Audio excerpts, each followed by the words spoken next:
Selamat berjumpa Bapak Ibu Saudara yang dikasihi Tuhan. Saudara-saudara, pemandangan Danau Tiberias yang sudah diceritakan pada waktu yang lalu, kalau saudara baca dari Injil Yohanes pasal 21, sebenarnya merupakan pemandangan yang sangat menarik sekali ya. Di tengah-tengah gelora badai ombak itu, Tuhan justru menampakkan diri kepada murid-murid untuk menunjukkan atau memberikan pesan yang sangat penting. Nah, kita akan melanjutkan, saudara-saudara, dalam percakapan ketika mereka sudah makan, Tuhan Yesus makan ikan goreng pada waktu itu, yang dikatakan di sini juga kalau di dalam Injil Yohanes, Tuhan Yesus juga mengambil roti ya dan makan ikan. Lalu Tuhan Yesus menepi dan mendekati Petrus. Injil Yohanes 21 ayat 15 sampai dengan ayat yang ke-19. Sesudah sarapan, Yesus berkata kepada Simon, "Simon anak Yohanes, apakah engkau mengasihi aku lebih daripada mereka ini?" Jawab Petrus kepadanya, "Benar Tuhan, engkau tahu bahwa aku mengasihi engkau." Kata Yesus kepadanya, "Gembalakanlah domba-dombaku." Kata Yesus pula kepadanya untuk kedua kalinya, "Simon, anak Yohanes, apakah engkau mengasihi aku?" Jawab Petrus kepadanya, "Benar Tuhan, engkau tahu bahwa aku mengasihi engkau." Kata Yesus kepadanya, "Gembalakanlah domba-dombaku." Kata Yesus kepadanya untuk ketiga kalinya, "Simon, anak Yohanes, apakah engkau mengasihi aku?" Maka sedih hati Petrus karena Yesus berkata untuk ketiga kalinya, "Apakah engkau mengasihi aku?" Dan ia berkata kepadanya, "Tuhan, engkau tahu segala sesuatu, engkau tahu bahwa aku mengasihi engkau." Kata Yesus kepadanya, "Gembalakanlah domba-dombaku. Aku berkata kepadamu, sesungguhnya ketika engkau masih muda, engkau mengikat pinggangmu sendiri, dan engkau berjalan kemana saja kau kehendaki. Tetapi jika engkau sudah menjadi tua, engkau akan mengulurkan tanganmu, dan orang lain akan mengikat engkau dan membawa engkau ke tempat yang tidak kau kehendaki." Dan hal ini dikatakannya untuk menyatakan bagaimana Petrus akan mati dan memuliakan Allah. Sesudah mengatakan demikian, ia berkata kepada Petrus, "Ikutlah aku." Teks ini, saudara-saudara, pasti sudah sangat dikenal dan kita banyak mendengar khotbah tentang bagian ini. Saya hanya menyoroti beberapa bagian, saudara. Memang ada banyak permainan kata yang menarik di sini. Misalkan Petrus tidak disapa sebagai Petrus, tetapi sebagai Simon. Ya, apakah ini mau mengingatkan kepada Petrus bahwa dulu engkau tuh hanya Simon. Ya, lalu Simon ini adalah Simon yang gagal, yang mengkhianati Tuhan Yesus, bisa juga. Kemudian kata mengasihi ini saudara di dalam bahasa aslinya, bagi saudara yang pernah mendengar tentu ini cukup menarik karena kata mengasihi itu ada dua kata yang dipakai bertukar-tukar ya. Ketika Tuhan Yesus mengatakan apakah engkau mengasihi, Tuhan Yesus menantang Simon itu dengan kasih agape, kasih Tuhan. Tetapi Simon hanya menjawab, 3 kali dia menjawab, "Aku mengasihi engkau dengan kasih manusia, dengan kasih phileo itu ya." Sampai akhirnya Tuhan Yesus yang ketiga kali juga bertanya, "Apakah engkau mengasihi aku dengan kasih phileo?" Barulah Tuhan tidak bertanya lagi. Nah, saudara, memang ini memberikan banyak penafsiran. Tetapi sebenarnya, saudara-saudara, penggunaan kata kasih yang berbeda-beda itu sebetulnya hal yang umum juga, hal yang biasa ya. Jadi bukan berarti juga bahwa Tuhan itu menuntut Simon dengan kasih dari Tuhan atau kasih agape, kasih yang tanpa syarat, itu tidak begitu juga. Nah, tetapi saudara-saudara, saya ingin kita melihat adegan ini ya. Coba bayangkan hubungan Tuhan Yesus dengan Petrus ini kan khas ya, khusus. Dari sejak awal Petrus itu menjadi pemimpin dari murid-muridnya. Dan dialah yang merasakan paling gagal karena dialah yang mengkhianati Yesus. Karena dialah saudara-saudara yang tidak mau berani terbuka mengakui Yesus di depan banyak orang.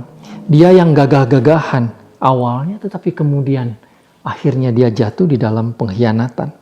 Jadi Petrus bukan saja mengalami ketidakpercayaan mengenai kebangkitan Yesus ketika Yesus bangkit, tetapi juga dia merasakan kesedihan, ketakutan, rasa bersalah yang sangat besar ketika akhirnya berjumpa dengan Yesus. Di PA yang lalu, saudara, kita sudah melihat Tuhan Yesus secara bertahap menampakkan diri lalu meyakinkan firman Tuhan, membuka pikiran mereka sehingga akhirnya menjadi jelas. Tetapi buat Petrus tidak cukup. Masih ada persoalan. Petrus punya rasa bersalah. Itu sebabnya saudara-saudara, Tuhan saat ini berbicara secara pribadi kepada Petrus mengenai kasih-Nya kepada Tuhan. Saudara, apakah tidak ada percakapan yang lain selain percakapan ini? Ya, kita tidak bisa menduga-duga. Tetapi yang jelas memang Tuhan bertanya 3 kali. Jadi kalau pada waktu itu, saudara, kita bisa bayangkan, percakapan mereka hanya ini, itu memang membuat Petrus bisa sedih memang. Dan Petrus sadar betul dia perlu mengakui dan sekaligus memberikan komitmen ya, bahwa dia sungguh mengasihi Tuhan. Saudara-saudara, apa yang membuat seseorang itu tidak lagi akan mengkhianati? Itu kalau kasihnya sudah teruji. Saudara, pada waktu ini kita membaca, ini adalah isu yang penting, yang paling mendasar bagi orang-orang percaya. Orang-orang Kristen, orang-orang yang percaya kepada Tuhan Yesus harus harus dipastikan mengenai kasih kepada Tuhan. Saudara, memang ada 3 hal yang besar kata Rasul Paulus: iman, pengharapan, dan kasih. Tetapi kasihlah yang paling besar. Maka sebelum Petrus menjadi seorang gembala, karena nanti tugasnya adalah penggembala jemaat, memimpin sebuah umat yang nanti akan menjadi sangat besar di seluruh dunia. Petrus bersama murid-muridnya nanti akan menjadi gembala bagi jemaat-jemaat itu. Maka harus dipastikan bahwa mereka sungguh mengasihi Tuhan. Sungguh-sungguh mengasihi Tuhan. Kenapa begitu? Tuhan Yesus di bagian akhir mengatakan, tugas penggembalaan ini bukan tugas yang mudah. Menjadi seorang gembala bukan hanya memberi makan domba-dombanya atau memberikan pengajaran ya kalau secara rohani, tetapi juga harus memberi contoh, harus melindungi, harus memberikan atau menunjukkan kesabaran yang terus-menerus, yang luar biasa, saudara-saudara, kesabaran yang tiada henti. Ini mengingatkan kita juga, Petrus pernah bertanya, sampai berapa kali aku harus bersabar, harus mengampuni. Nah, ketika menjadi seorang gembala, dia harus mengampuni 70 kali 7 kali. Saudara-saudara, artinya dengan pengampunan yang tak terbatas. Ini bukan pekerjaan yang mudah. Menjadi seorang gembala harus juga membela domba-dombanya, harus mencari domba-dombanya, harus siap dengan maut. Dan itulah saudara yang dikatakan oleh Tuhan Yesus. Waktu engkau muda, engkau bisa melawan. Dulu pun engkau melawan, menghunuskan pedang. Tetapi nanti pada waktu tua, engkau sendiri tidak bisa menentukan langkahmu. Dan itu dikatakannya untuk menunjukkan bagaimana dia akan mati. Tradisi mengatakan Petrus memang mati sebagai seorang syahid, mati syahid, mati disalibkan dalam keadaan yang terbalik. Nah, saudara-saudara, jadi perjalanan Petrus ke depan bukanlah perjalanan yang mudah. Karena itu yang harus dipastikan. Sebagai seorang pemimpin jemaat, apakah Petrus betul-betul mengasihi Tuhan? Kalau dia mencintai Tuhan, maka dia akan rela melakukan apa yang Tuhan kehendaki. Saudara-saudara, inilah yang menjadi rahasia bagi kita sebagai pengikut Tuhan. Di dalam Alkitab, saudara, ada ayat yang sangat keras. Ya. Rasul Paulus pernah mengatakan di dalam surat 1 Korintus pasal yang ke-16, siapa yang tidak mencintai Tuhan, terkutuklah ia. Wah, luar biasa, saudara. Apakah saudara pernah membaca ayat itu? yang tidak mencintai Tuhan, terkutuklah dia. Saudara-saudara, ayat ini sangat keras karena memang mengasihi Tuhan itu adalah syarat bagi kita untuk tetap setia kepada Tuhan. Kalau kita tidak memiliki kasih yang sungguh-sungguh, saudara-saudara, maka kita tidak mungkin bisa tetap setia mengikut Tuhan di dalam keadaan apapun. Kasih itulah, saudara-saudara, yang harus kita miliki supaya kita tetap setia kepada Tuhan. Karena itu kasih dan setia kadang-kadang disatukan ya, menjadi kasih setia. Saudara yang dikasih Tuhan, ini menjadi hal yang atau menjadi peringatan bagi kita. Kita sekarang melihat, saudara-saudara, bagaimana kisah ini. Ya.